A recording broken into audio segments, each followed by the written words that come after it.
y lo estoy hablando desde la perspectiva de un bautista reformado. Al hablar de nuestra identidad, hablamos de nuestra identidad como bautistas.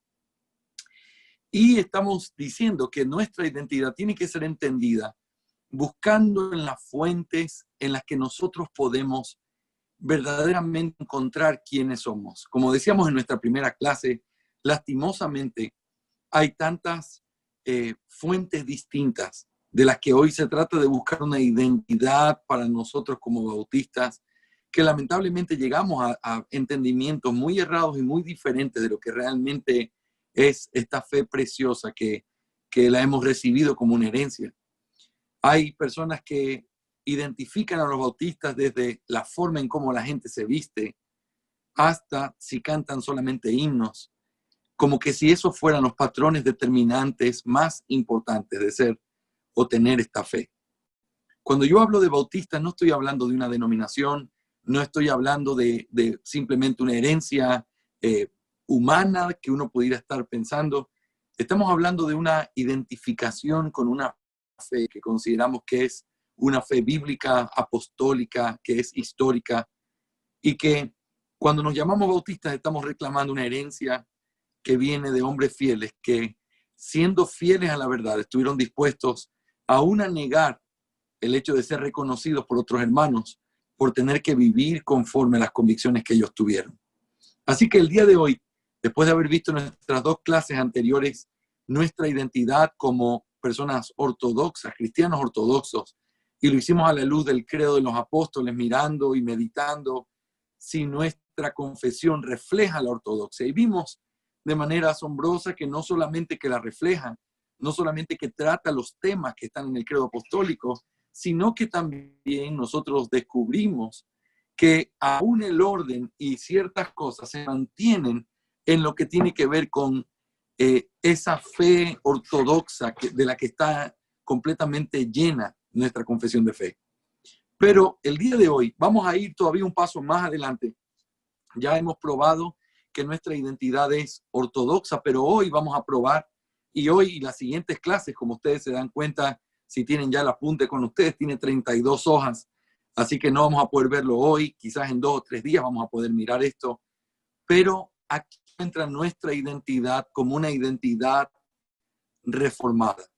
Así que yo quiero invitarles a todos a que puedan mirar su apunte, y lo vamos a hacer de la misma manera que lo hemos hecho en las clases anteriores. Yo voy a ir mirando el apunte y haciendo algunos comentarios, y al final de la clase, básicamente, vamos a dejar la puerta abierta para contestar todas las preguntas que ustedes tengan durante todo este trecho de clase. Así que, mis hermanos, todas sus preguntas son bienvenidas, y de verdad, más que simplemente llenar la mente de ustedes o llenar de cosas que sean interesantes, yo quiero llegar al corazón de ustedes y mostrarles la importancia que tiene la doctrina y cómo la doctrina afecta lo que hacemos, cómo vivimos, cómo entendemos todo y cómo tenemos comunión con el Señor.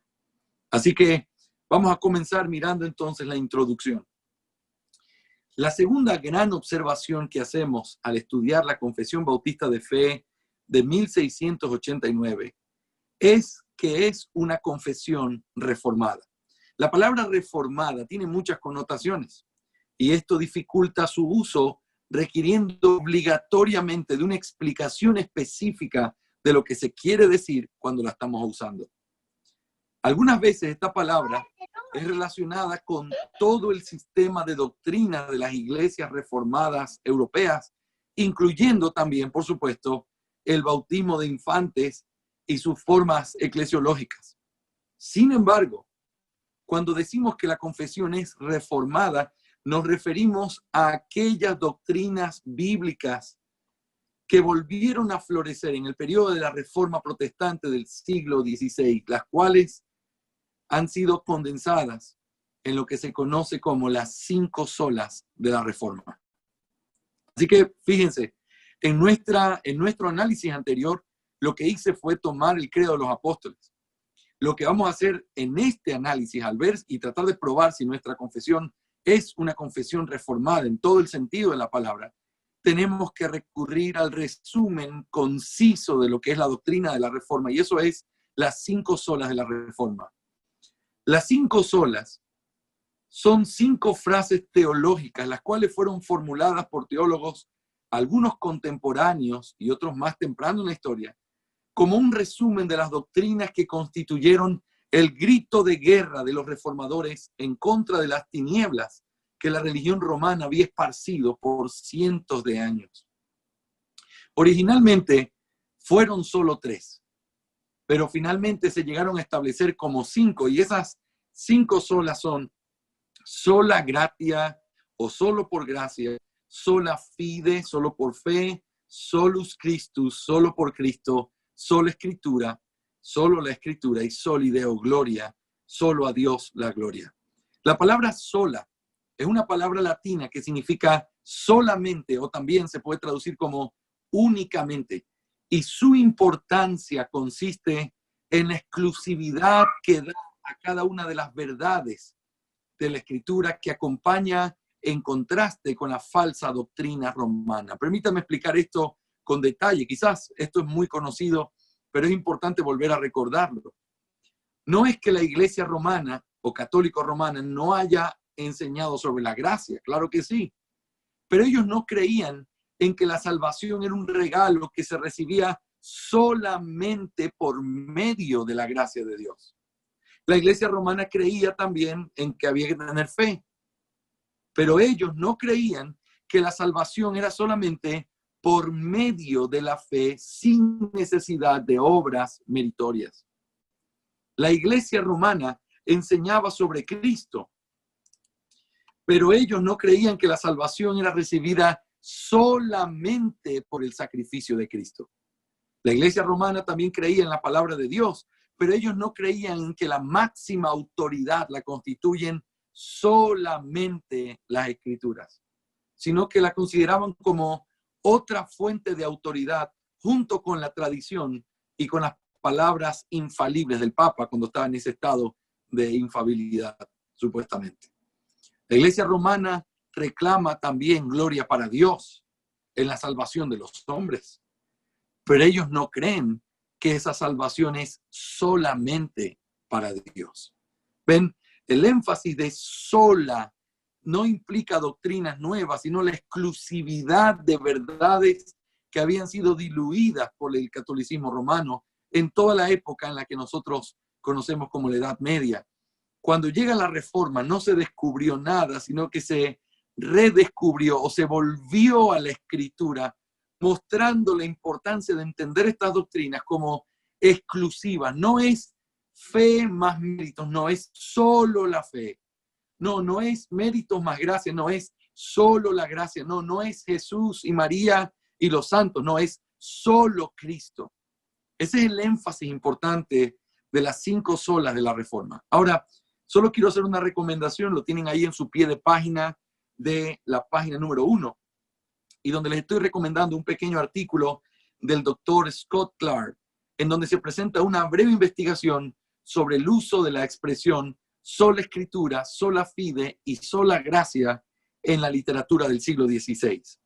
Y aquí también les pongo el link de donde se encuentra una traducción al español de este artículo. Se los recomiendo como algo para conocer más sobre la historia de estas solas, y ahí también donde entendemos históricamente que las otras 2 solas, solus Christo y soli Deo gloria, fueron aumentadas con el tiempo, no porque no hayan sido creídas por los reformadores, pero sí como algo que no fue argumentado o presentado en el tiempo de la Reforma de la misma forma que fue sola escritura, sola fide y sola gracia.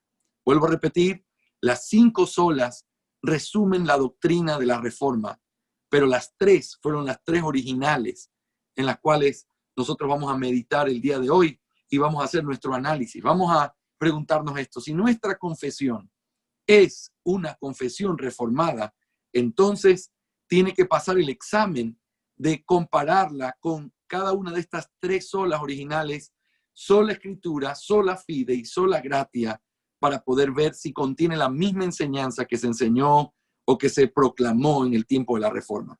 Así que vamos a comenzar, y de verdad creo que es lo único que vamos a poder ver el día de hoy, aún con todo el tiempo que tenemos de clase. Me interesa que aprendamos bien y no simplemente correr y tratar de cubrir todo el material. Ustedes tienen para leerlo después y meditarlo, pero quiero que consideremos, porque sola escritura es un asunto sumamente importante. Y por eso vamos a ir suave hasta donde nos llegue el tiempo hoy, pero vamos a tratar de tomar lo mejor que podemos, toda esta preciosa información que podemos compartir el día de hoy. Así que comparemos la confesión de fe con la sola escritura. Una de las grandes doctrinas fundamentales que fueron reclamadas en la Reforma Protestante fue el lugar de las escrituras como la única regla autoritativa en los asuntos de fe y práctica. ¿Cuál era el contexto en el que surgió esta declaración doctrinal?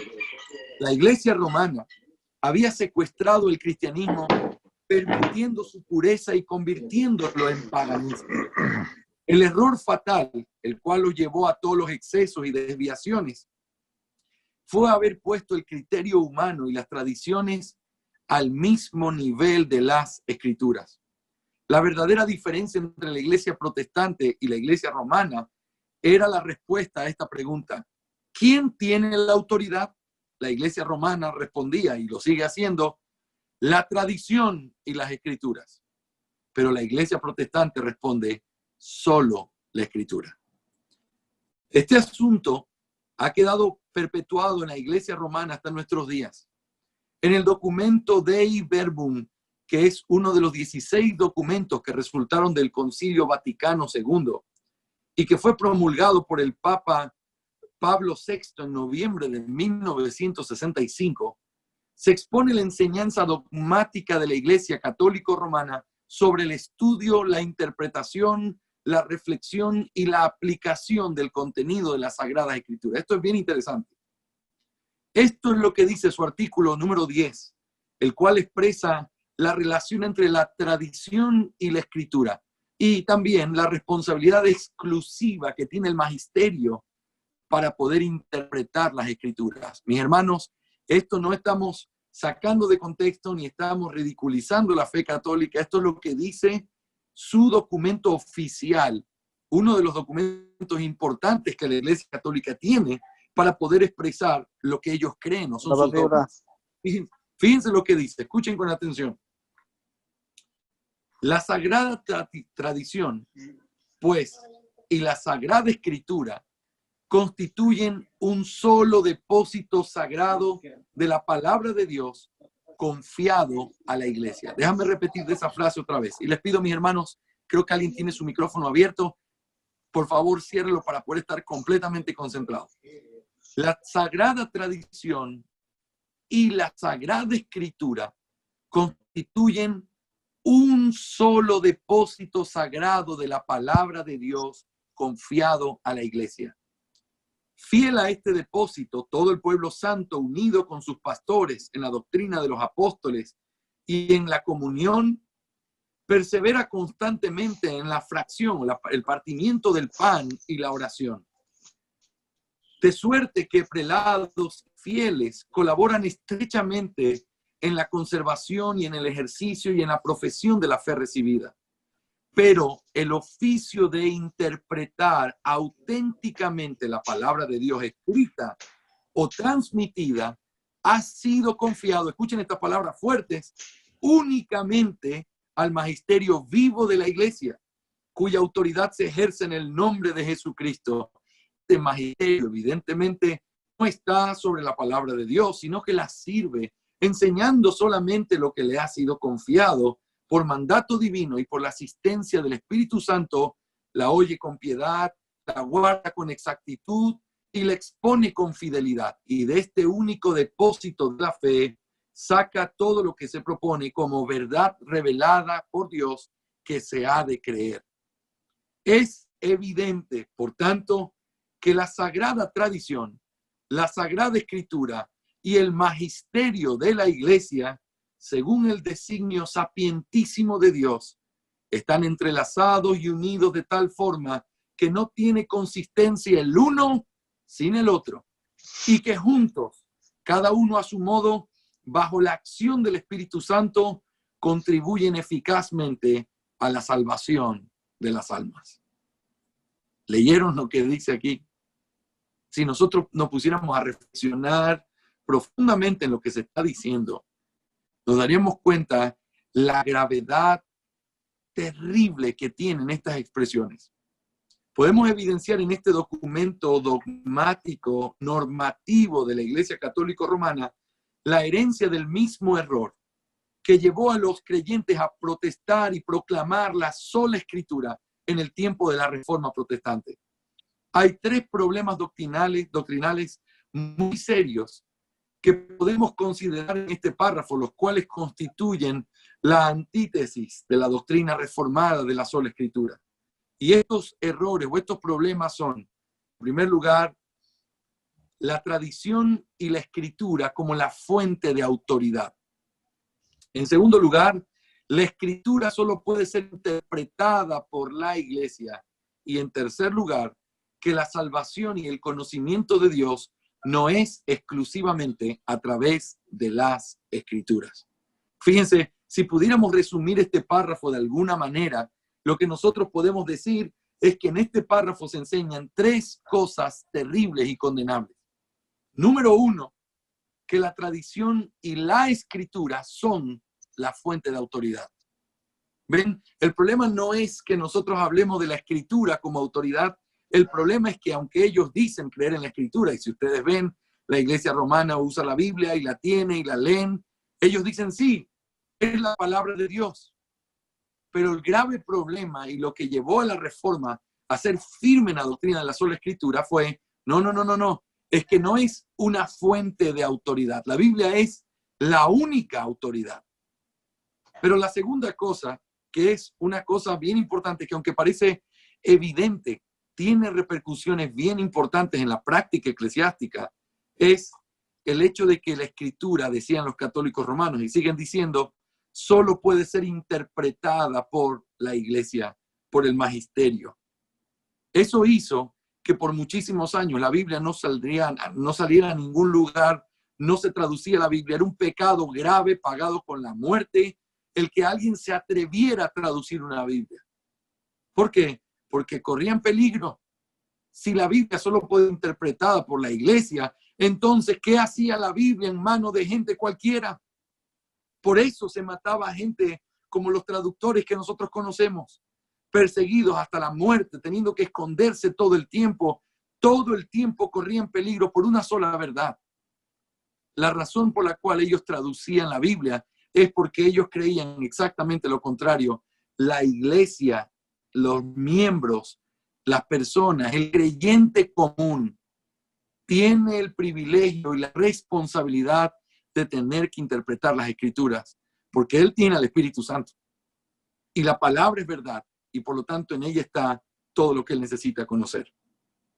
Pero en tercer lugar y último, el tercer error gravísimo que encontramos en este párrafo es que, según ellos, la salvación y el conocimiento de Dios no es algo que viene exclusivamente de las Escrituras, sino que también se recibe a través de la tradición y a través del magisterio y a través de aquellos a quienes supuestamente Dios les ha encargado la responsabilidad de poder compartir eso con los hombres. Así que noten, esos tres errores son la antítesis de lo que es la doctrina reformada de la sola Escritura. Así que lo que vamos a hacer ahora es tomar cada una de estas ideas, de estas tres ideas que la Iglesia Católica enseñaba y proclamaba a través de la historia, y vamos a mirar cómo a través de nuestra confesión de fe se prueba claramente cómo se contradice esa enseñanza católico-romana y se proclama lo contrario, lo cual es igual a la doctrina reformada de la sola Escritura. Así que quiero que empecemos en este día mirando en primer lugar la sola autoridad de la Escritura en el conocimiento de Dios. La primera cosa que vemos es que, según lo que ellos enseñan, el concepto del conocimiento de Dios está guardado o ha sido derivado a la Iglesia romana. Por lo tanto, como ha sido derivado para la Iglesia romana, ellos tienen la responsabilidad de revelar a Dios al mundo. Pero eso no es lo que la Biblia enseña y eso no es lo que la doctrina reformada de la sola Escritura significa. La sola Escritura implica que la única autoridad para el conocimiento de Dios, para saber quién es Dios, para poder conocerlo salvíficamente, esa autoridad solamente la recibió la palabra de Dios. Desde su mismo principio, la confesión busca manifestar la gran convicción que tiene sobre la sola autoridad de la Escritura en la vida y fe de la iglesia. Su primera línea dice: la Santa Escritura es la única regla suficiente, segura e infalible de todo conocimiento, fe y obediencia salvadores. La expresión que se usa, la única regla, está reclamando el derecho exclusivo, absoluto de la Escritura como fuente de la revelación del conocimiento de Dios. Esta línea no se encuentra ni en la Confesión de Westminster, ni tampoco en la Declaración de Savoy, que como vimos en nuestras clases anteriores, fue de ahí donde se tomó el molde o la estructura de nuestra confesión de fe. Pero es interesante, eso no estaba en ninguna de las dos confesiones de donde se tomó nuestra confesión de fe. Esto es algo único de la confesión bautista. Sin embargo, por supuesto, esto no significa que las otras dos confesiones no sostengan eso. Ellas también lo sostienen. Pero los bautistas quisieron hacer un énfasis especial, mostrando así su compromiso con esta verdad. Desde el principio, establecen que nada ni nadie constituye la autoridad sobre la fe y el conocimiento de Dios, sino solamente la Escritura. Así que bajo ese principio, nosotros podemos contemplar que esta declaración, y permítame explicar por si no quedó claro para algunos, mis hermanos, la idea es, cuando se toman los párrafos de fe ortodoxa o de fe reformada, normalmente en nuestra confesión de fe no tienen mucha edición o mucho cambio. Pero es interesantísimo que el primer párrafo, el párrafo con el que comienza la confesión de fe, tiene añadido en el comienzo del párrafo esta frase que no se encuentra ni en la de Westminster ni en la de Savoy. Y lo que estoy diciendo es que, por supuesto, nadie puede decir, no, es que los de Westminster y los de Savoy no creían tanto esta doctrina como los bautistas. Eso es una falacia y no deberíamos ni siquiera pensarlo. Claro que lo creían. El punto es, los bautistas quisieron enfatizarlo. Y no recuerdo si está en este apunte. Tengo una clase completa sobre la doctrina de la palabra. No recuerdo si lo puse aquí, pero hay una explicación interesantísima de por qué puede estar esta frase en nuestra confesión a diferencia de la de Westminster. Le explico rápidamente. En primer lugar, recuerden que el primer principio era tratar de mostrar que ellos no eran anabautistas. Y los anabautistas lo que hacían era pregonar que Dios seguía revelando la palabra de una manera directa. Entonces eso naturalmente llevaba a que ellos menospreciaran la Escritura porque Dios también se revelaba a través de sueños, visiones, etc. Y solo como un paréntesis, si alguno de ustedes cree en la continuación de los dones de revelación, aunque yo creo que tu intención es ser ortodoxo y reformado en lo que dices, hay una realidad inconsistente con sostener la continuación de los dones y poder mantener tu fe reformada. Y la razón es esta. Si tú aceptas revelación el día de hoy, estás menospreciando, aun cuando no lo quieras, la sola Escritura. Porque entonces la Escritura ya no es la única autoridad, como dicen los bautistas aquí, sino que es una de las autoridades, porque Dios también puede revelar de manera directa. Otra de las razones por las que se cree que está esta frase es por causa de los cuáqueros. Los cuáqueros eran un grupo de gente, eran un grupo, lo llamaban una secta dentro de las iglesias no conformistas. Y este grupo era un grupo muy extraño. Y parte de las cosas extrañas que hacían era que sus reuniones tenían la característica de que era completamente silenciosa. Nadie hablaba, nadie cantaba, nadie hacía nada, simplemente todos se sentaban en un cuarto y entonces comenzaban a meditar, porque ellos decían que Dios se revelaba a ellos a través de la luz interior. En inglés, la tradición dice the inner light. Y lo que eso es como la forma en la que Dios se comunicaba con los hombres. Naturalmente, eso también te lleva a un menosprecio de la Escritura. Y los bautistas volvieron a hacer énfasis. No existe tal cosa como la luz interior. No existe tal cosa como los dones de revelación presentes. No, Lo que sí existe es la palabra de Dios y esa es la máxima autoridad en la vida de un creyente. Si alguien quiere conocer a Dios, tiene que buscarlo en la palabra. Si alguien quiere ser salvo, tiene que buscarlo en la palabra.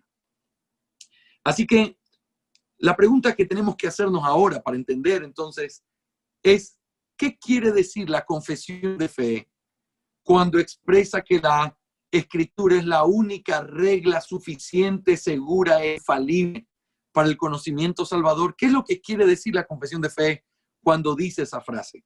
En primer lugar, lo que quiere decir es que ella es necesaria para el conocimiento de Dios.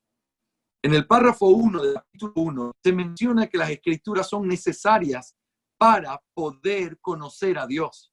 Algo necesario, algo que es imprescindible, es decir, que no puede faltar, que es irreemplazable. Para poder conocer a Dios necesitamos las Escrituras. No hay una manera de conocerlo salvíficamente, ni de conocer su carácter o su voluntad, si no es a través de ella. Esta doctrina deja fuera la tradición romana como una fuente de revelación salvadora de Dios. Esa es la pretensión que ellos tienen. Y también deja por fuera la pretensión de que Dios sigue revelando de manera inmediata. Mira lo que dice el párrafo 1 del capítulo 1. La Santa Escritura es la única regla suficiente, segura e infalible de todo conocimiento, fe y obediencia salvadores. Aunque la luz de la naturaleza y las obras de la creación y de la providencia manifiestan de tal manera la bondad, sabiduría y poder de Dios que dejan a los hombres sin excusa, no son, sin embargo, suficientes para dar aquel conocimiento de Dios y de su voluntad que es necesario para la salvación. Fíjate cómo está en negrillas esto que yo lo puse. Por tanto, agradó al Señor en distintas épocas y de diversas maneras revelarse a sí mismo y declarar su voluntad a su iglesia.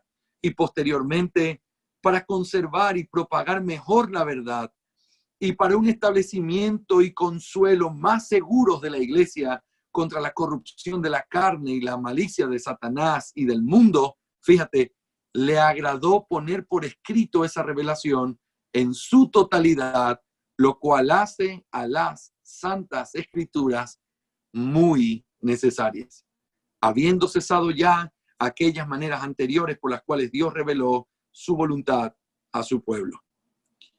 La sola escritura incluye la cesación de los dones de revelación. Si Dios sigue revelando, entonces la palabra es uno de los medios de revelación del conocimiento salvífico de Dios, pero no es el único.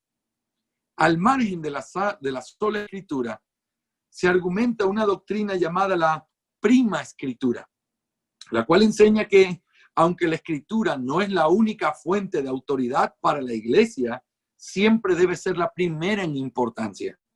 La sola escritura y prima escritura no son lo mismo, pues la sola escritura reclama no solamente que la escritura es lo más importante y lo primordial, sino que es lo único a través de lo cual Dios revela el conocimiento salvífico de quién es Él. En otros lugares, tanto explícita como implícitamente, la confesión vuelve a hacer énfasis en esta verdad. Quiero simplemente explicar, mis hermanos, porque de verdad no hay manera de exagerar la importancia que tiene este párrafo y este entendimiento. Cuando hablamos de que la Biblia es la autoridad para revelarnos quién es Dios, estamos naturalmente diciendo lo que nuestra fe ha proclamado desde siempre, y esa verdad es esta, que solamente en la Biblia se encuentra el conocimiento de Dios. Hay algunas cosas que pudiera decir, no quiero invertir mucho tiempo en esto, pero es importante decirlo por lo menos. Hay una lucha, y sobre todo muy lamentablemente, una lucha moderna, trayendo de regreso de entre los muertos a Tomás de Aquino. Tomás de Aquino fue y es el teólogo católico más representativo dentro de la doctrina, y tengo que decirlo, perdida y perversa de la Iglesia Católica con respecto a los méritos y con respecto a la intercesión de María. Sin embargo, por ciertas conclusiones a las que Tomás de Aquino llegó, incluso algunos teólogos reformados lo toman como una luz y como alguien que enseña que de alguna manera el hombre ha caído en pecado, está en desgracia, ha pervertido su mente por causa de la caída, pero el hombre todavía es capaz de conocer a Dios a través de los medios naturales. Una de las distinciones claras de la doctrina reformada es que los hombres no pueden conocer a Dios a través de las cosas creadas de una manera salvífica. Las cosas creadas fueron dadas para que los hombres supieran y estuvieran, como dice Romanos 1, sin ninguna excusa.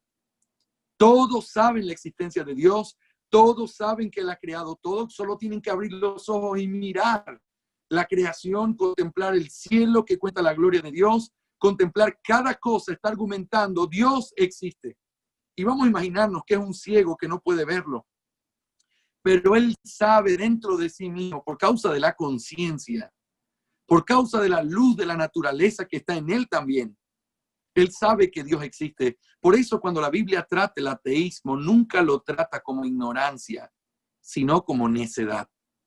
La Biblia dice el necio en su corazón, no hay Dios.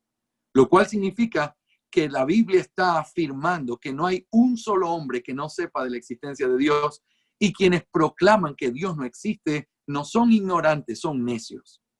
Y necios porque a diferencia del ignorante, el ignorante simplemente no sabe, y lo que son argumentaciones, ejemplos, muestras, pruebas para poder creer. Pero el necio es alguien que, sabiendo la verdad, actúa como que si no la supiera o la ignora. Y de esa manera, la perversión del corazón de los hombres se hace manifiesta al ellos mirar en la creación al Dios que existe, al Dios eterno, al Dios que tiene poder eterno, pero actúan como que si Dios no existiera y le dan gloria y le dan adoración a lo que por naturaleza no es Dios. Estoy citando Romanos 1 con mis propias palabras.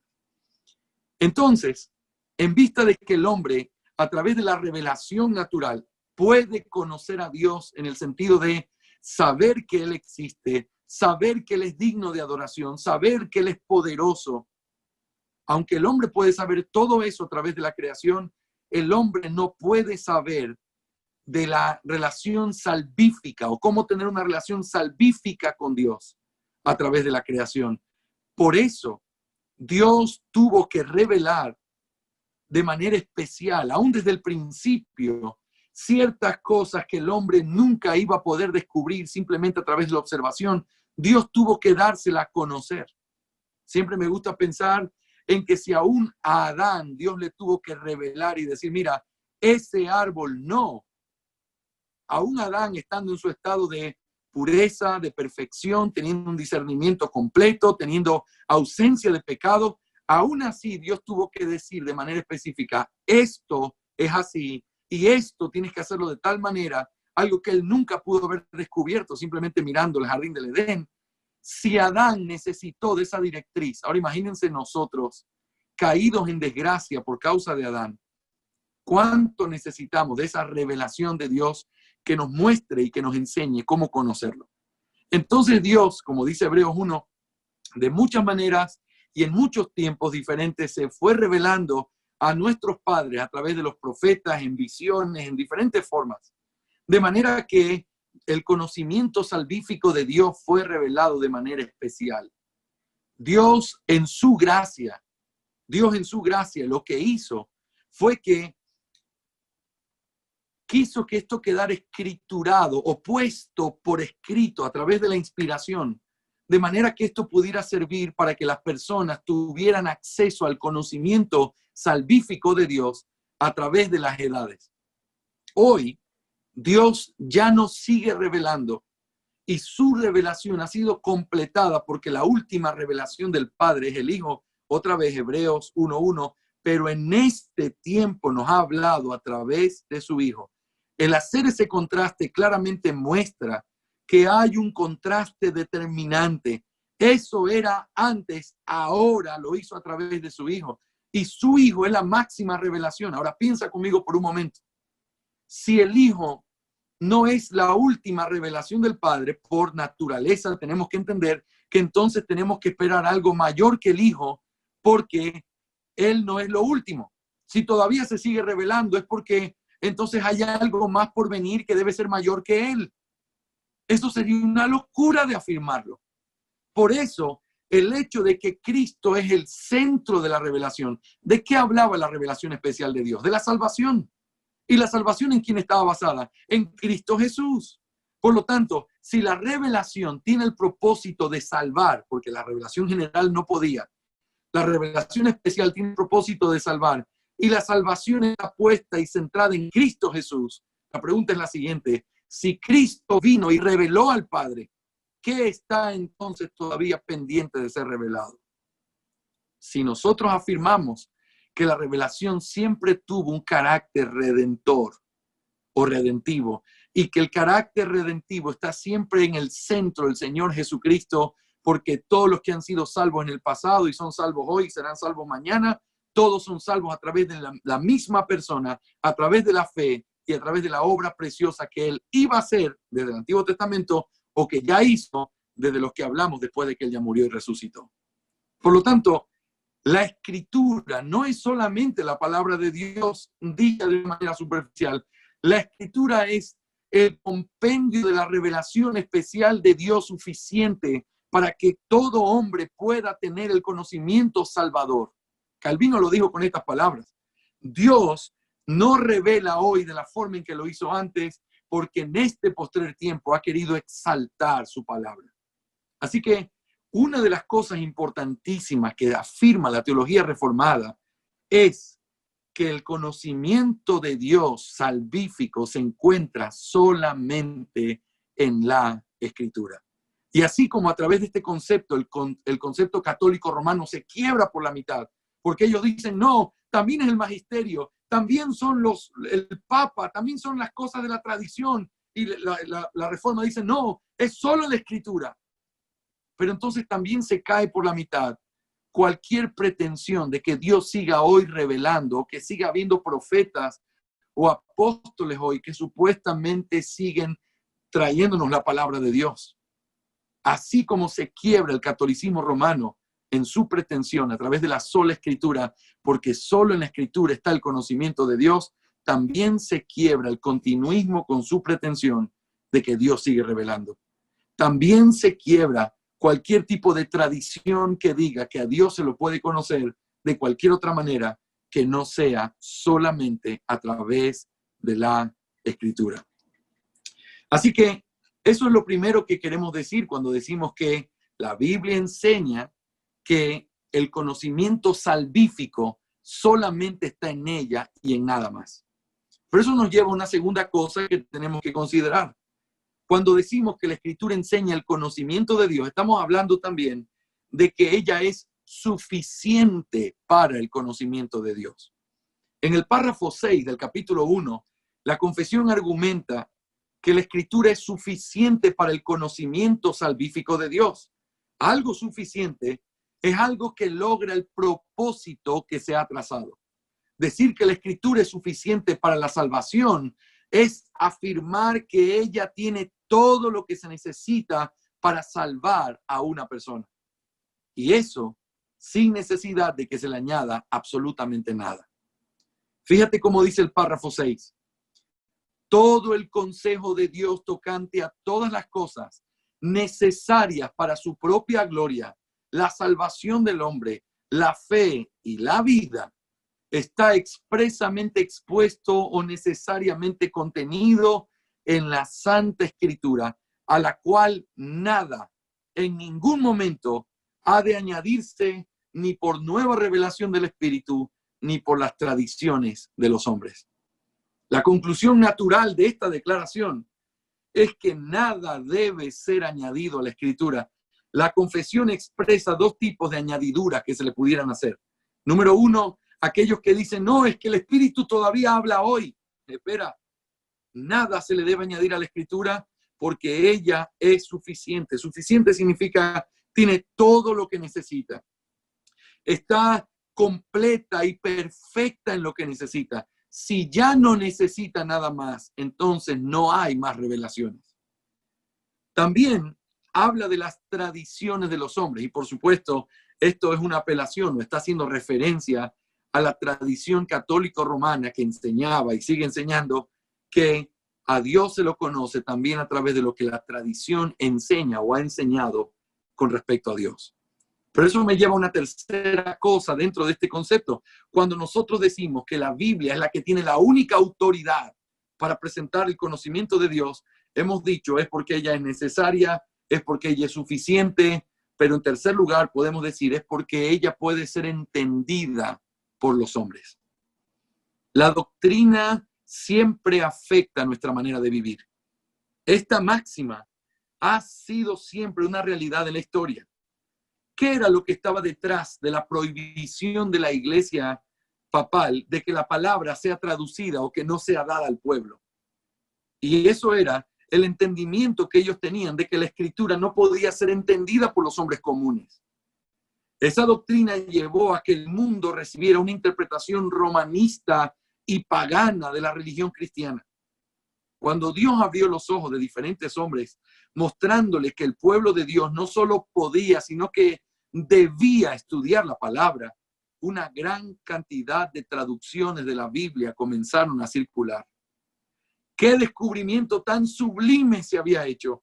El hombre podía escuchar a Dios sin necesidad de un interlocutor humano. Y la confesión lo dice de esta manera en el párrafo 7.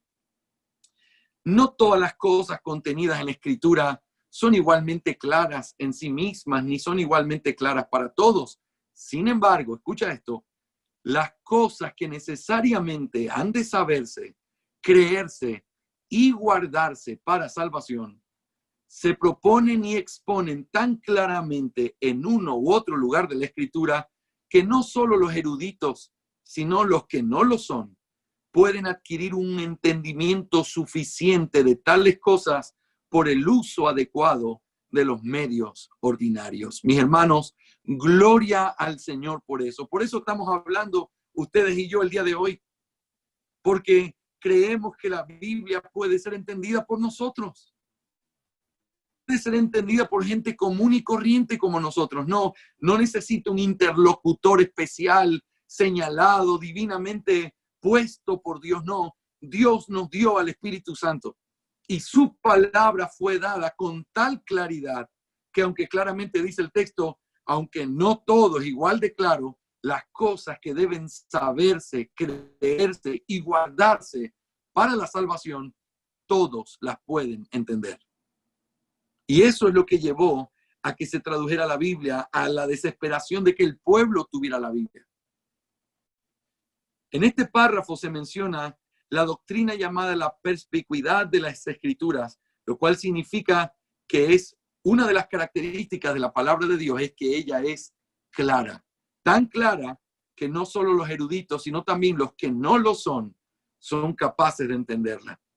En el capítulo 9, la confesión menciona la forma correcta de interpretar la Escritura, sostenida sobre la idea de que ella debe ser estudiada e interpretada por todo creyente. Así que cuando estamos afirmando que nuestra confesión es una confesión reformada, lo primero que estamos diciendo es reformada porque enseña la sola Escritura. Y alguien puede decirme, pastor, pero ¿en qué sentido enseña la sola Escritura? Y entonces estamos respondiendo, en primer lugar, porque enseña que la Biblia tiene la autoridad exclusiva, única, suprema sobre el conocimiento salvífico de Dios. Y al decir eso, estamos diciendo que la Biblia es suficiente, estamos diciendo que la Biblia es necesaria, estamos diciendo que la Biblia es clara y puede ser entendida, pero también estamos diciendo que la Biblia es el juez final de toda controversia. En el párrafo final del capítulo 1, la confesión vuelve a enfatizar la sola autoridad de las Escrituras al afirmar que solo ella es el juez supremo al momento de una controversia o al juzgar un escrito humano. No es una casualidad que se mencione la frase los decretos de los concilios, las opiniones de autores antiguos y también las doctrinas de hombres, las cuales claramente son una referencia a lo que la Iglesia Católica Romana proclamaba. La expresión ni tampoco por ningún espíritu particular que aparece en ese párrafo está hablando o podría ser una referencia a los anabautistas que creían en una revelación directa. Mira lo que dice el párrafo. El juez supremo, por el que debe decidirse todas las controversias religiosas y por el que deben examinarse todos los decretos de concilios, las opiniones de autores humanos, antiguos, las doctrinas de hombres y espíritus particulares, y cuya sentencia debemos acatar, no puede ser otra sino la Santa Escritura, entregada por el Espíritu. A dicha Escritura así entregada, se reduce nuestra fe en última instancia. El veredicto de este capítulo se puede resumir en la frase, a dicha Escritura, así entregada, se reduce nuestra fe en última instancia. La Confesión Bautista de Fe de 1689 reclama la sola autoridad de las Escrituras en el conocimiento de Dios. Esto es, en la salvación de los hombres y la santificación de los creyentes. Solo quiero que me permitas decir 2 o 3 cosas aplicativas con respecto a esto antes de pasar a nuestro segundo análisis de por qué creemos que la confesión enseña la sola Escritura.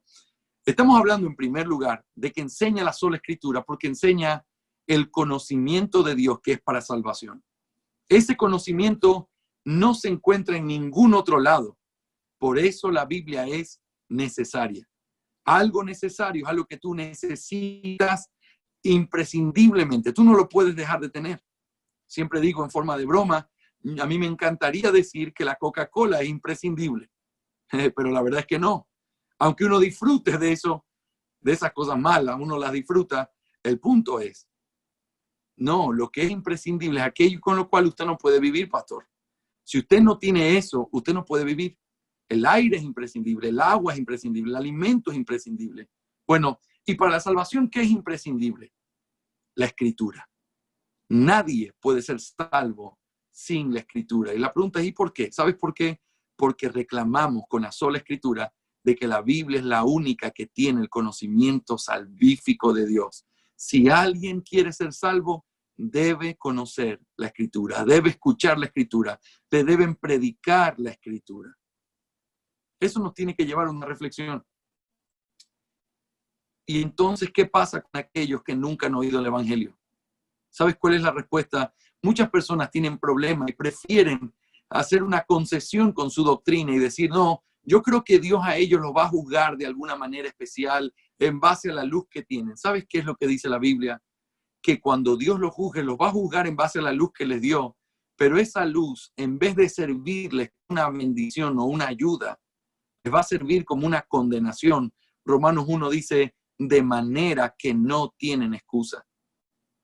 Antes de tratar de buscar una concesión con nuestra fe y decir, no, es que Dios debe hacer algún trato especial con ellos, quizás los juzgue porque ellos adoraron un árbol pensando que era Dios y Dios sabe la intención de su corazón. Si nosotros afirmamos la sola Escritura como lo hacemos, tenemos que llegar a la última instancia con esa afirmación. Y eso implica que sin la palabra de Dios nadie puede ser salvo, porque en ella y solamente en ella está el conocimiento salvífico de Dios. En vez de preguntarte, ¿y qué pasó con ellos? Eso debería mover el corazón de la iglesia y decir, nosotros tenemos que seguir llevando el evangelio hasta lo último de la tierra. Hasta lo último de la tierra, donde todo hombre pueda ver un rayo de sol, un árbol, una planta, cualquier cosa que sea la evidencia de que Dios existe y por ende sean condenados porque sabiendo de Dios no quisieron adorarle. Todos los que pueden y tienen acceso a eso, debería ser nuestra preocupación que tengan acceso también a la revelación, la única revelación salvífica de Dios, que es el bendito evangelio que está en su palabra. Pero eso me lleva también a una segunda cosa. Cuando hablamos de que la Biblia tiene y reclama el único derecho de tener la revelación de Dios y el conocimiento de Dios, eso también nos enseña que la Biblia es suficiente. La Biblia es suficiente, significa algo que es suficiente, es algo que logra cumplir el objetivo que se propone. No me des más. Yo tengo lo que necesito para hacerlo. Eso es lo que la Biblia es. Mi pregunta es, ¿qué es lo que necesita un hombre para ser salvo? La respuesta a la luz de esta implicación es Solo la Escritura. Entonces, como predicador, lejos de tratar de estar buscando formas humanas para tratar de persuadir sus sentidos, deberíamos ser fieles a la predicación de la palabra, recordar la exhortación del Señor a Ezequiel en medio del valle de huesos secos. Predica, predica, esa es la orden de Dios. Señor, pero es que esta gente está muerta. Señor, pero ¿quién me va a escuchar? Predica. Y cuando él comienza a predicar, el milagro comienza a suceder. ¿Sabes por qué? Porque la Biblia no necesita ayuda. Porque la Biblia no necesita cosas psicológicas, metodología humana o algún tipo de cosa que pudiera mover el corazón de los hombres humanamente. La Biblia tiene todo lo que necesita para transformar el alma de un hombre. Entonces la implicación es, predica la Escritura. Y predica toda la Escritura. Y predica hablando del misterio de Cristo y lo que Cristo hizo. Y habla de la imputación, y habla de la justificación, y habla del intercambio, y habla de las cosas que el Señor hizo. Y habla de la condenación, habla de la justicia de Dios y de su perfecto carácter. Y habla de la perversidad de nuestros corazones. Predica la palabra, porque ella es suficiente. Pero también ella es suficiente no solamente en el conocimiento de Dios que nos permite ser salvos, sino también el conocimiento de Dios que nos permite santificar nuestras vidas. El conocimiento de Dios nos permite cada día vivir como personas más santas, vivir adorándolo de una manera más precisa, vivir más cerca de Él. Tú no necesitas, si tú eres un creyente que va a una iglesia, tú no necesitas la próxima conferencia que se va a organizar después de esta pandemia. Tú no necesitas el próximo campamento bíblico para jóvenes cristianos. Tú no necesitas eso. Lo que tú necesitas es someterte fielmente a la enseñanza constante, perseverante y fiel de la palabra de Dios en una iglesia local sana. Si tú te pones debajo del ministerio de la palabra de Dios fielmente y permites que Dios alimente tu alma, te reprenda, te corrija y tú quebrantas tu corazón delante de Él, tú tienes que saber esto. Tú no necesitas nada más. Tú tienes lo que necesitas en la Escritura. Y esa Escritura enseñada por hombres fieles, que pastoreen tu alma, quebranten tu corazón. Por eso es tan triste nuestra generación, la falta de valor hacia la iglesia local, porque claro, tienes acceso y en estos días tú podrías estar escuchando el culto de MacArthur. ¿Para qué me vas a escuchar a mí? Tú podrías estar escuchando alguna predicación o alguna cosa, pero esta es la verdad. Ese tipo de práctica y ese tipo de liviandad en el trato con la iglesia local es lo que menosprecia en el fondo la palabra de Dios. Porque uno está pensando, cuando dices que la iglesia no me alcanza, lo que tú estás diciendo es que la Biblia no es suficiente. Yo necesito otro tipo de predicación, yo necesito otro tipo de actividades. No, lo que tú necesitas es la Escritura. Eso sí, bien predicada, fielmente al texto, y tu alma será enriquecida, la tuya y la de tu familia. Eso me lleva a mi segundo punto, y perdóname si te estoy predicando, es inevitable no pensar de esto y traerlo a nuestra vida como una realidad práctica. Ser y creer en la sola Escritura tiene que llevarnos a un quebrantamiento verdadero. Hay que ser consistentes con lo que creemos.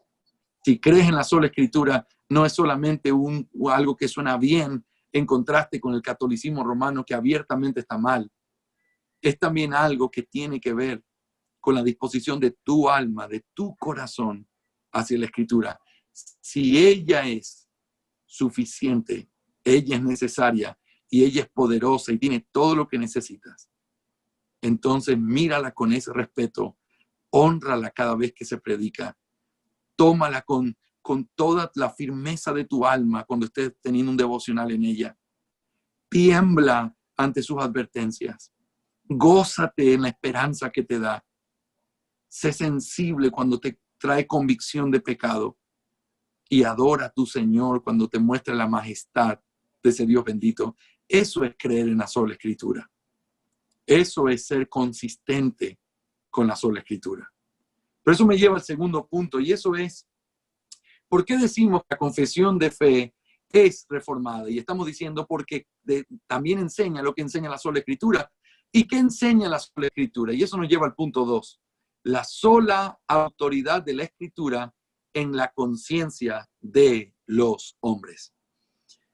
También conocida como la libertad cristiana o libertad de conciencia, fue uno de los temas más importantes de la Reforma Protestante. La Iglesia Católica Romana había esclavizado la conciencia de los hombres a rituales y ceremonias humanas. La sola Escritura proclama que la única autoridad sobre la conciencia de los hombres debe ser la palabra de Dios. Nadie debe obligar o someter la conciencia de otros en asuntos de fe, pues al tener la obligación de escudriñar la Escritura, cada uno será responsable ante Dios de adorarlo conforme a la verdad de la palabra de Dios. Las palabras de Martín Lutero ante la dieta de Worms son un fascinante baluarte de la proclamación de esta verdad. A menos que sea convencido por el testimonio de las Escrituras, o por razón clara, pues no confío en el Papa o en concilios, ya que es bien conocido que se han equivocado y se han contradicho a sí mismos con frecuencia. Las Escrituras que he citado me obligan a mantenerme firme en esta posición, pues mi conciencia está cautiva a la palabra de Dios. No puedo y no voy a retractarme de nada, ya que no es seguro ni correcto ir en contra de la conciencia. No puedo hacerlo de ninguna otra manera. Aquí permanezco. Que Dios me ayude. Amén. Aunque la confesión dedica un capítulo completo a la libertad cristiana, se ha sugerido que este tema forma una parte importante de la confesión que incluye los capítulos 22 hasta el capítulo 30, en donde se exponen los límites y las libertades que uno tiene dentro de su vida cristiana. En el párrafo 1, la confesión presenta del capítulo 21 en qué consiste la verdadera libertad del creyente, y en el párrafo 3 considera el abuso de la libertad. En el párrafo 2, en el cual presenta el fundamento de la libertad de conciencia, dice lo siguiente. Escuchen con atención. Solo Dios es el Señor de la conciencia y la ha hecho libre de las doctrinas y los mandamientos de los hombres que estén de alguna manera en contra de su palabra o que no estén contenidos en esta. Así que creer tales doctrinas o obedecer tales mandamientos por causa de la conciencia es traicionar la verdadera libertad de conciencia, y el requerir una fe implícita y una obediencia ciega y absoluta es destruir la libertad de conciencia y también la razón. La libertad cristiana nace de la sola Escritura, pues se reclama el derecho único que tiene la Escritura sobre la conciencia de los hombres, la cual no debe ser obligada a guardar mandamientos de hombres. La proclamación de este concepto tan importante entre los reformadores, quienes lucharon en contra de la tiranía romana que había impuesto sobre el pueblo ritos, ceremonias y ordenanzas que los esclavizaban y los alejaban del único Dios verdadero, revela el carácter reformado de la Confesión Bautista de Fe de 1689. ¿En qué se ve el carácter reformado de la Confesión de Fe? En su exposición y su grito de guerra proclamando la libertad de conciencia. La libertad de conciencia, según John Owen y según otros hermanos, es el segundo elemento más importante de la doctrina reformada. El primero, todos están de acuerdo, la justificación por la fe, pero este segundo principio es la libertad. ¿Y por qué la libertad? Porque la Biblia es clara, porque la Biblia tiene que estar en la mano del creyente, porque el creyente tiene el Espíritu, y porque en la luz que ha recibido y por el Espíritu Santo que está en él, por todo lo que la Escritura es, él tiene libertad de interpretarla porque el Espíritu lo guía a la verdad utilizando correctamente la palabra de Dios. Es muy triste que aun cuando este principio es un principio reformado tan importante, los presbiterianos y otros grupos violaron profundamente este principio. Fíjense que cuando hablamos de la historia, aún el haber hecho la confesión de Westminster, aunque es un elemento tan importante de la fe reformada y el documento literalmente el más importante en la historia de la fe reformada, nosotros sabemos por la historia que la razón por la cual hicieron la asamblea de Westminster para hacer la confesión fue para que esa sea la religión que debía tener todas las personas que estaban en ese estado. Es decir, esto es lo que todos tienen que creer. Adivinen qué pasaba cuando alguien no creía eso. Bueno, sencillamente no podía ir a la iglesia o no podía plantar su propia iglesia, no podía tener libertad en ese sentido y en última instancia era perseguido.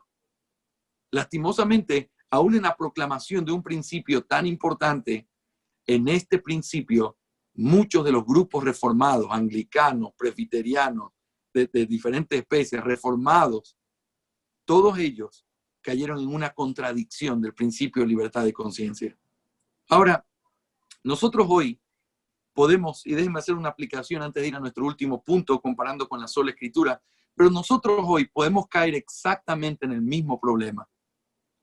Es más fácil y nuestro corazón tiende naturalmente a tratar de establecer y querer decir las cosas se tienen que hacer de tal manera, de tal forma, así, todos tienen que obrar de tal manera, todos tienen que creer esto, todos se tienen que someter a esto. Y el que no se somete a esto, ese no es cristiano, no es mi hermano, no me relaciono con él.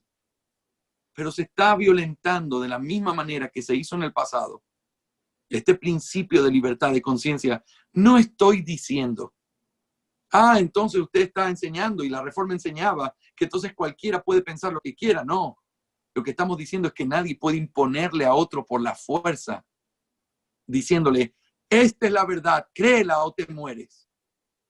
No, la verdad no se impone. La verdad es un regalo de Dios que ha sido revelado en su palabra y aún estando en su palabra, por su gracia, abre los ojos del entendimiento de aquellos que Él quiere. Por lo tanto, nuestra actitud dentro de la libertad de conciencia, muy lejos de tratar de hablar de no importa lo que uno cree, lo importante es que Él es libre en su conciencia, no, porque cada uno va a rendir cuentas al Señor en base a la Escritura.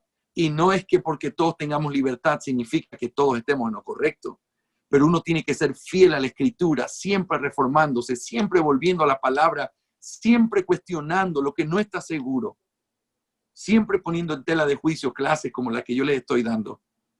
Porque no se trata de simplemente aceptar algo porque quien te lo enseña es muy elocuente o tiene mucha pasión al decírtelo. No, tenemos que ser convencidos por las Escrituras. Por eso es la responsabilidad del creyente y de una iglesia fiel el tener que estudiar las Escrituras fielmente, profundamente, constantemente. Este no es trabajo solo para un pastor, esto no es trabajo solo para algunos hermanos de la iglesia, esta debe ser la tendencia de la vida de un creyente. Por eso una iglesia local se establece dentro de la libertad que personas que estudiando la Biblia llegan a ciertas conclusiones, de pronto se encuentran y tienen un acuerdo en su doctrina. Así es como se establecen las iglesias locales. Las iglesias locales deben ser establecidas en base a un caminar voluntario que yo quiero tener contigo debido a la fe que tú proclamas, que es la misma que yo creo. Entonces, de esa manera, las iglesias no son vamos a ir descubriendo a ver qué es lo que creemos o vamos a ir viendo qué es lo que somos, sino que la iglesia es la reunión voluntaria de gente que está de acuerdo con la doctrina que se predica en ese lugar. Esa es la importancia de tener una confesión de fe en una iglesia. Esa es la importancia de tener una confesión de fe y de también ser un estudiante constante de las Escrituras. Pero al mismo tiempo, cuando tú ves que alguien no cree lo mismo que tú tienes todo el derecho y la responsabilidad de tratar de persuadirlo por las Escrituras.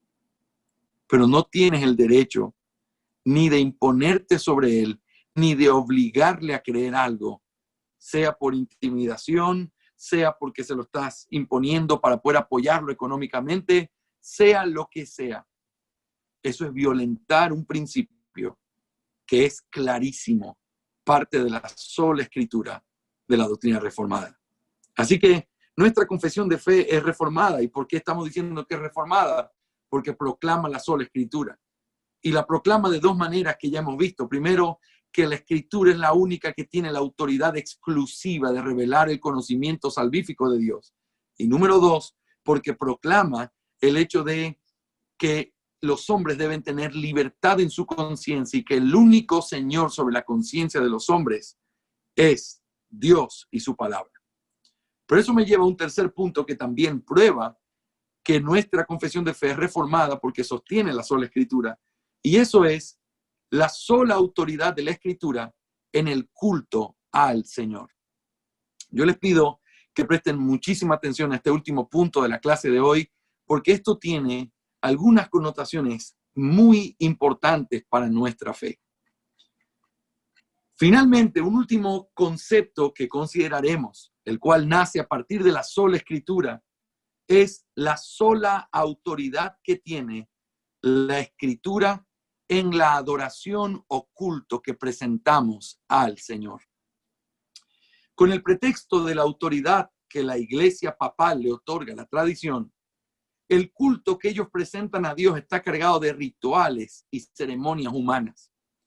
El cómo adorar a Dios depende en su esencia de la fuente de autoridad que nosotros reconozcamos. Si la autoridad de la Iglesia descansa en la Escritura y en la tradición, eso es el pensamiento católico, entonces estas dos fuentes que constituyen el depósito de Dios son las que determinan qué es lo que debemos hacer al momento de adorar a Dios. Pero si la Escritura de la Iglesia es solo la Escritura, entonces es solo la Escritura la que nos enseña cómo podemos nosotros acercarnos a Él en adoración. La Confesión Bautista de Fe, de manera consistente con la sola Escritura, enseña lo siguiente. Capítulo 22, párrafo 1. La luz de la naturaleza muestra que hay un Dios que tiene señorío y soberanía sobre todo, es justo, bueno y hace bien a todos, y que, por tanto, debe ser temido, amado, alabado, invocado, creído y servido con todo el alma, con todo el corazón y con todas las fuerzas. Pero el modo aceptable de adorar al verdadero Dios está instituido por Él mismo y está de tal manera limitado por su propia voluntad revelada que no se debe adorar a Dios conforme a las imaginaciones e invenciones de los hombres o las sugerencias de Satanás, ni bajo ninguna representación visible, ni en ningún otro modo no prescrito en las Santas Escrituras. Este párrafo deja en claro la posición de autoridad exclusiva que la confesión de fe le da a la Escritura, como en todo lo que respecta a la adoración a Dios. En los párrafos siguientes se encarga de detallar cómo es esa forma que la Escritura revela. En el párrafo 2 habla de que Dios es el único que debe recibir adoración, no María, no los santos, no los ángeles, solo Dios. Este párrafo utiliza la expresión no a ángeles, no a los santos, no a ninguna otra criatura, lo cual es una clara referencia a la adoración falsa practicada en la Iglesia Católica Romana. En los párrafos 3 al 5 del mismo capítulo se mencionan los elementos de la adoración a Dios, los cuales están establecidos por la palabra: el canto congregacional, la oración, la predicación, la lectura de la Biblia. En el párrafo 6 dice que la adoración no está limitada a un lugar específico, sino por el contrario, se motiva a que la vida del creyente sea una vida de adoración a Dios en todo tiempo y en todo lugar. Y finalmente, en los párrafos 7 y 8, la confesión menciona en el capítulo 22 la importancia del día de reposo cristiano. Cada uno de estos párrafos deja en claro que la forma de adorar a Dios ha sido establecida por Él y están reveladas en su santa palabra. Ahora bien, quiero decir algunas palabras con respecto a este principio que es muy importante, mis hermanos. Cuando nosotros hablamos de la sola Escritura, estamos hablando de que la Escritura es la única autoridad dada por Dios. Siendo que la Escritura es la única autoridad dada por Dios y a través de lo cual Dios se revela, Entonces, la forma agradable para adorar a Dios es la forma que Dios mismo ha revelado en su palabra. Si nosotros notamos, esto es lo que se llama el principio regulativo de la adoración. Si nosotros notamos en la Escritura, y estamos en privilegio con la iglesia, cada domingo leemos el libro de Números y hemos estado, a veces puede ser un poco complejo leer todas las cosas y todos los detalles. Me acuerdo alguna vez haber leído 20 veces la misma cosa repitiendo, y esto lo hicieron los hijos de tal. Y después lo mismo, y esto lo hicieron los hijos de tal. Y siguiente, esto lo hicieron. Y uno dice, pero ¿cuál es el sentido de tanta repetición? ¿Cuál es el sentido de que se dé tanto detalle? Y la respuesta es esta que está a lo largo de toda la Escritura. Dios siempre ha sido específico en la forma en la que los hombres deben adorarle. Y la forma correcta de adorarle es la forma que Él ha revelado en su palabra. Si tú tomas el libro de Levítico y preguntas, ¿para qué sirve este libro? La respuesta es para que recuerdes que el pueblo que va a adorar a un Dios santo debe ser santo. Pero para que recuerdes también que la forma de ser santo fue dada por Dios y establecida por Él para que sea seguida al pie de la letra por el pueblo. Lo mismo encontramos en el Nuevo Testamento, en el texto clásico de esto, que es 1 Timoteo 3, versículos 14 al 16. Encontramos a Pablo diciéndole a Timoteo, Timoteo, estas cosas te escribo para que si tardo sepas cómo debes conducirte en la casa de Dios, que es la iglesia del Dios viviente, columna y baluarte de la verdad. Pablo no le dice a Timoteo que lo haga de la mejor disposición de su corazón o la mejor idea que le fluía, sino que Pablo claramente le dice a Timoteo que él le va a decir las cosas, cómo se tienen que hacer en la casa de Dios, y que aunque él se demore, se lo va a poner por escrito, porque esto es algo importantísimo que él tenía que saber. Así que encontramos en esa carta, 1 Timoteo, y en todas las cartas pastorales, muchos detalles de todo lo que se debía hacer en diferentes aspectos. No le permito a la mujer enseñar, se tiene que orar en todo lugar, se tiene que tratar hacia las viudas, se tiene que tratar hacia los ancianos, estos son los requerimientos para un pastor, estos son para los de un diácono, etcétera, etcétera, etcétera. ¿Qué es lo que vemos ahí? Exactamente el mismo principio. Cuando se trata de la adoración a Dios, eso no puede surgir de cualquier otro lado, sino de la autoridad única que Dios ha dejado, que es su palabra. Hermanos amados, me temo muchísimo, y vuelvo a repetir, y no creo que sea con una mala intención, pero muchas personas que profesan la sola escritura han caído en una tremenda inconsistencia con este principio al inventarse adoración a Dios que Dios nunca ha pedido. Este tema es un tema que, vuelvo a repetir, puede ser no con una mala intención. Quizás son hermanos que están tratando de hacer lo mejor que pueden. Pero cuando se trata de desobediencia, las intenciones no son tomadas en cuenta, porque Dios no quiere sacrificios que Él no haya pedido, sino que Él demanda obediencia. Y en ese sentido, nuestro corazón tiene que ser puesto sobre la balanza, sobre la escritura, y tenemos que cuestionar exactamente todo lo que hacemos como iglesia al momento de adorar, porque si creemos en la sola escritura, tenemos que creer que solo en ella radica la autoridad de cómo se debe celebrar el culto al Dios vivo. Por lo tanto, las cosas que no son cosas que Dios ha mandado en su palabra que hagamos en el culto, no deberían ser parte de nuestro culto público. No deberíamos incrementar cosas que Dios no ha pedido.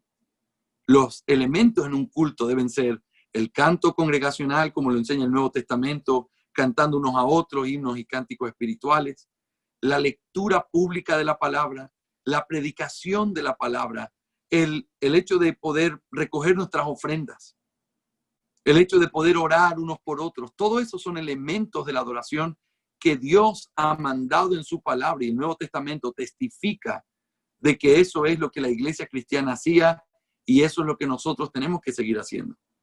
Pero no tenemos permiso, ni tenemos, Dios no nos ha dado la responsabilidad de tener que usar o inventar cosas para poder adorar a Dios de la forma en la que Él nos ha mandado. Ahora, Solo quiero hacer, si tú estás familiarizado con este término, quiero enseñarte dos equilibrios importantes que uno debe tener cuando habla del principio regulativo.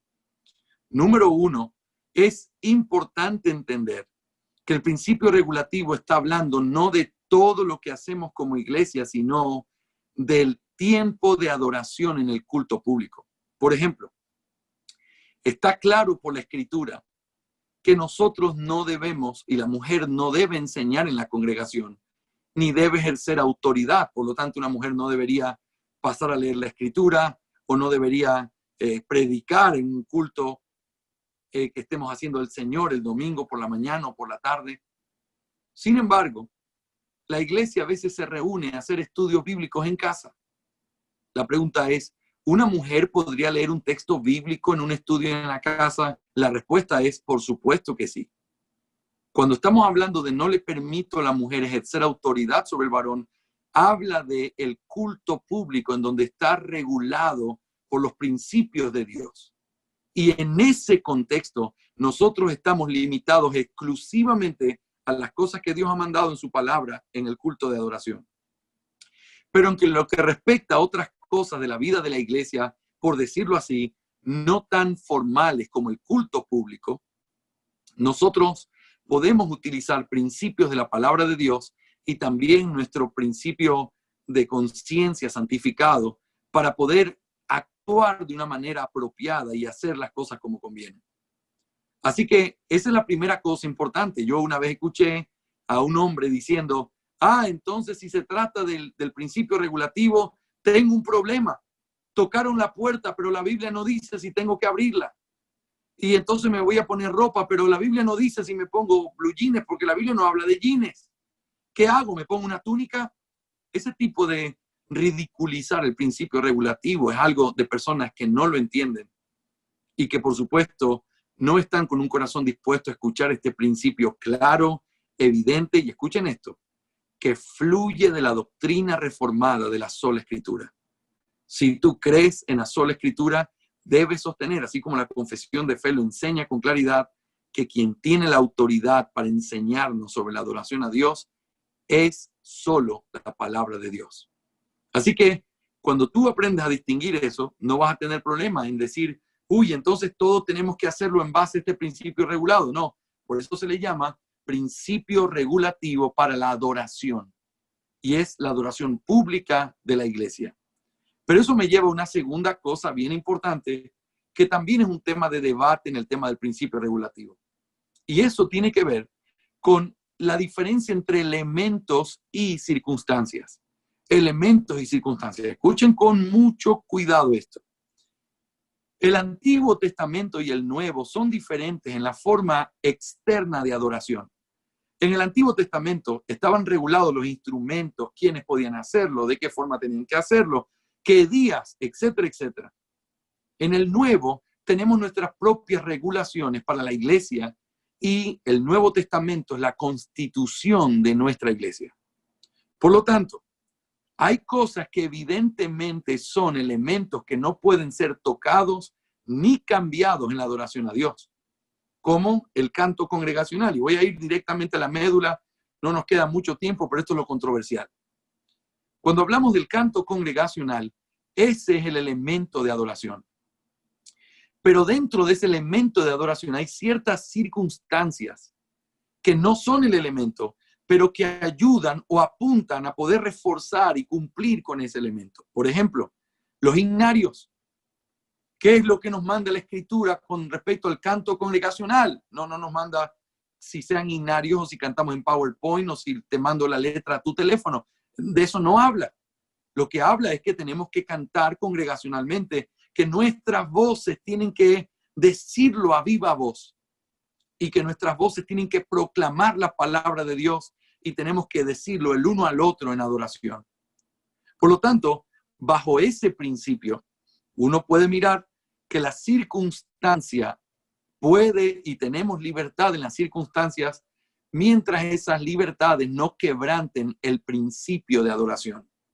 Entonces, por ejemplo, si en mi iglesia yo uso PowerPoint porque no tenemos himnarios, porque son caros, por la razón que sea, y en tu iglesia tú usas himnarios, no significa que tú estás cumpliendo mejor que yo el principio regulativo o que yo lo estoy cumpliendo mejor que tú. Mientras el pueblo cante, tenemos la libertad de poder poner la letra en los teléfonos o en un himnario o en un proyector. Espero hacerme entender con estos ejemplos radicales y drásticos para entender de qué se trata de esto. Lo mismo pasa con los instrumentos. Hay muchas personas el día de hoy satanizando. Tenemos los dos extremos, como siempre. Gente satanizando instrumentos. La batería es del diablo. El bajo eléctrico es del diablo. Todo lo que se conecte, eso no se puede usar. Pero hay otros despreocupados también en el otro extremo, diciendo, no, si todo se puede usar, si eso no hay ningún problema, si eso por aquí, por allá. Y los cultos, en vez de ser cultos de adoración, de canto congregacional, son conciertos donde nadie canta porque la música está tan alta y los músicos son tan prominentes que toda la atención está puesta en el acorde que el guitarrista puso y lo bien que sonó ese acorde del piano. Los dos extremos son pecaminosos, los dos extremos son inmadurez, los dos extremos son pecado. ¿Cuál es la parte correcta y apropiada entonces en este punto? Tiene que ser la madurez de aprender a saber que tenemos libertades, que tenemos que respetar el uno con el otro. Puede ser que en mi caso particular, en nuestra iglesia aquí en Santo Domingo, yo considere que una batería no es apropiada por muchas cosas. Nosotros nos reunimos al aire libre, en una escuela, y adoramos al Señor y no pudiéramos regular muy bien el volumen. Y entonces quizás, en vez de ser de ayuda, va a ser un tropiezo. Pero el hecho de que yo vea eso como algo que no tiene utilidad para nosotros, o yo puedo decir, me parece que la batería podría ser de tropiezo, o podría ser de simplemente ocultar la letra y la gente no comenzar a cantar.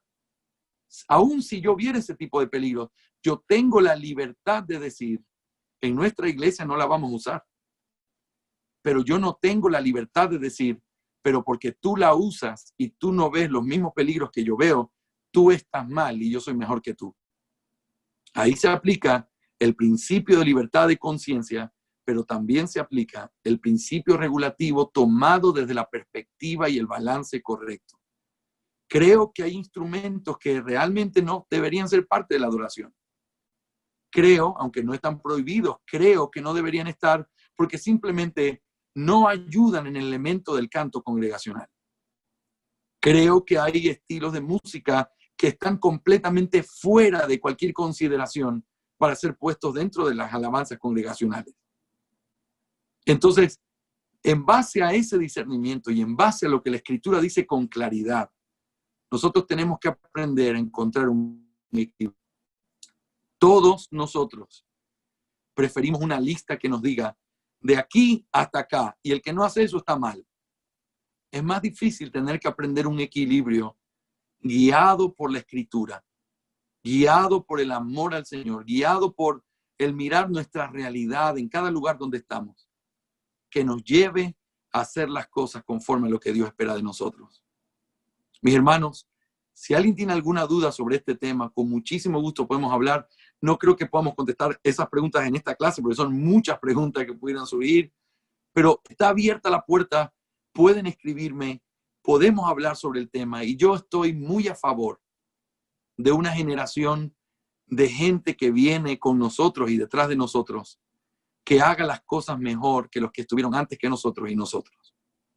Y eso solamente se logra con conocimiento de la palabra de Dios, con piedad, con temor y con un corazón que está dispuesto a recordar que la adoración no se trata de mí o de mis gustos o lo que le gusta a nuestra iglesia, sino que la adoración se trata de Dios y tiene que ser dada para Dios de la forma en la que Él estableció.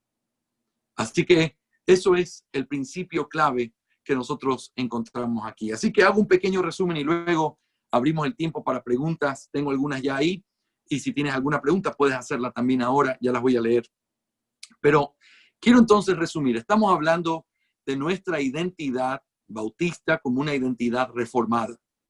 Para poder analizar nuestra identidad bautista como una autoridad, como una identidad, reformada, tenemos que analizarlo a la luz de la doctrina reformada, la cual se encuentra resumida o concisa en las 5 solas de la Reforma, y yo estoy tomando para nuestro análisis 3 de esas solas que fueron las primeras solas o las solas originales.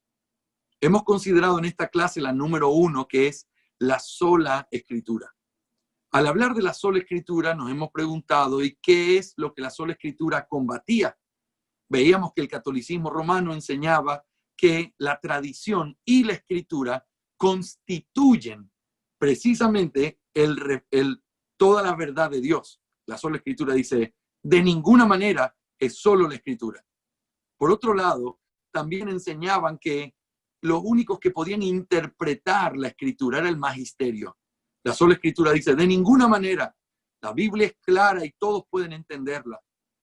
Y en tercer lugar, también hablaba de que la iglesia era la que imponía y decía cosas sobre el conocimiento de Dios, porque la iglesia es, al fin y al cabo, quien tiene que guardar el depósito de esa verdad, supuestamente.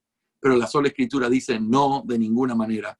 La única que tiene autoridad para decirnos sobre el conocimiento de Dios, la única que tiene autoridad para hablarnos de la libertad de la conciencia y la única que tiene autoridad para hablarnos de lo que tiene que ver con el principio de adoración, solo es la palabra de Dios. Así que hemos probado que esos 3 principios que se derivan de la sola escritura están claramente enseñados en la confesión de fe, lo cual nos hace decir la confesión bautista de fe reformada de 1689 es una confesión reformada. Pero lo hemos probado recién en el primer punto. Si Dios lo permite, el día jueves vamos a tomarnos el tiempo para enseñarlo desde la perspectiva de la siguiente sola, que es la sola fide. Hay temas sumamente